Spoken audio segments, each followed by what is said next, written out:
All right, so another movie review in my car. Last night, me and my roommates watched Mortal Kombat. I did a trailer reaction for this, me and my brother, which is on my channel. You can check it out. If you know me, you know I'm not into gore. It kind of makes me uneasy. It's kind of hard for me to watch. So this is a movie I wasn't really sure if I was gonna watch or not, because I know the games are very brutal, very violent. One of my roommates has HBO Max, so he was like, we could watch Mortal Kombat. And I was like, I will attempt to watch Mortal Kombat. So, but if it gets too bloody, I'm going to my room. It wasn't as bad as I thought it was, honestly. It was like, there's some pretty harsh parts, some stuff that's kind of wild, but it wasn't like constant, like I feared it was gonna be.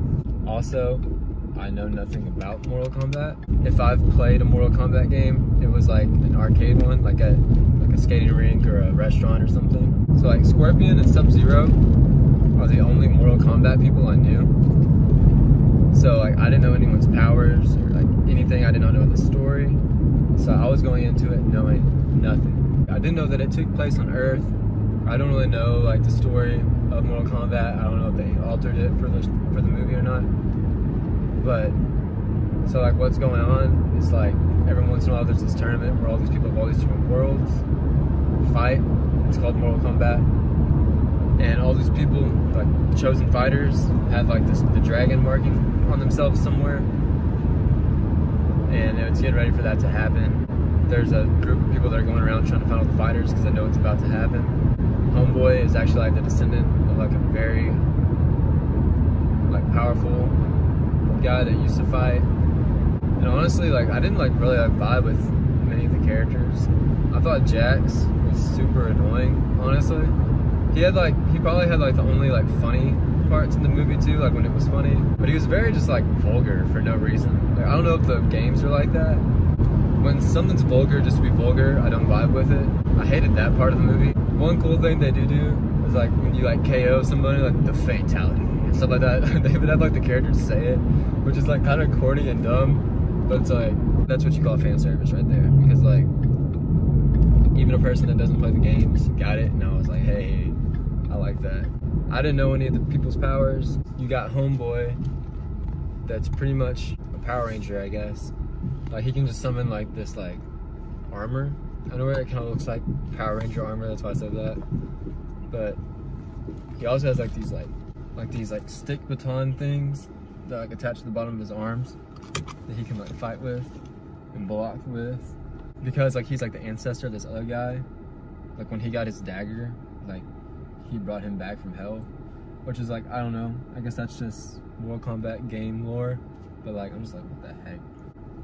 Jax, you know, he gets his arms frozen off by Sub-Zero, and then he gets these like scrawny metal arms at first, but then like it turns out they can just like become like Luke Cage Winter Soldier arms. Like they're the size of Luke Cage's arms, but they're like metal like Winter Soldier. Jax had laser eyes, which was pretty cool. Like the way they did it, like it was like charged up. You'd see it like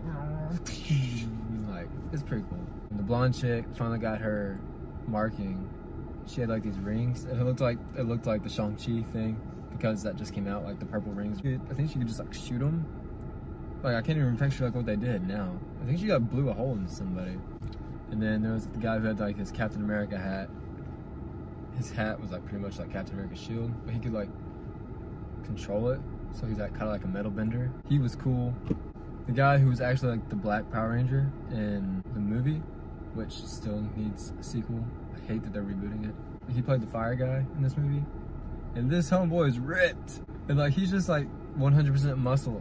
This guy's been working out non-stop since Power Rangers, that's all I'm saying. But he does like this whole firebending thing. He's even got like the long hair, looking like season 3 Zuko. At one point he used to do like his like supercharged power thing, where like this fire dragon comes and like eats somebody. But since it's made out of fire, it just burns him to a crisp. The bad guys though, the guy who looked like a robot and had like the purple speedster power, that guy was awesome. When he first showed up, I'm like, that guy looks awesome. And then when he had like the speed power, I was like, this guy is awesome. He was my favorite character in the movie. I want a movie about that guy. The Bat Lady, that Screech. That was probably one of the funniest lines in the whole movie, actually. It's because like the head honcho bad guy was like, she's pretty, isn't she? And he's like, oh yeah, that screech is a real turn on. Because like all she does is screech like a freaking pterodactyl. All the powers are very cool. I believe there's a sequel in development because I'm pretty sure it's supposed to be a trilogy. I'm excited to see more of the powers from other people. But let's talk about the fatalities though, like the gruesomeness. Like some of it was like, none of it was like too bad for me, actually. Like when the guy with the hat hit his hat into like a buzzsaw pretty much and just like sliced the girl in half. It's probably the most like uneasy I felt in the whole movie. Well, the very beginning fight with the Scorpion guy was pretty epic. With him throwing his thing around. I mean, that's kind of bloody, but it was really cool. The part where Sub-Zero like slices the guy and then freezes his blood into like a dagger and then uses that against him. That's one of the coolest things in the movie. Him being able to do that is just sick. I think the movie was very rushed. I don't really know how much I even liked it.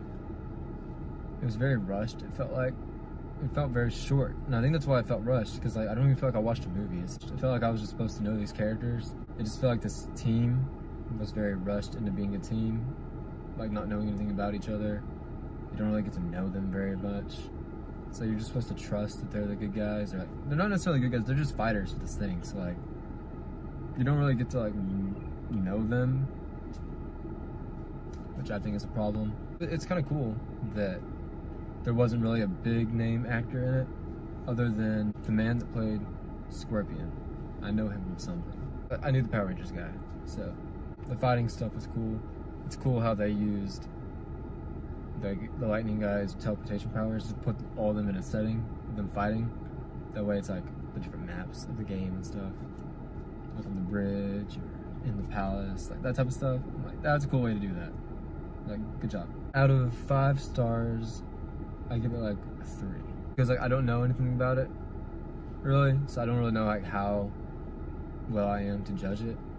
Like it could have been like top notch for the game, and there's something I'm missing that I don't know about. So that's my Mortal Kombat review. If I missed anything, let me know. Man, my video camera cut off as I was saying.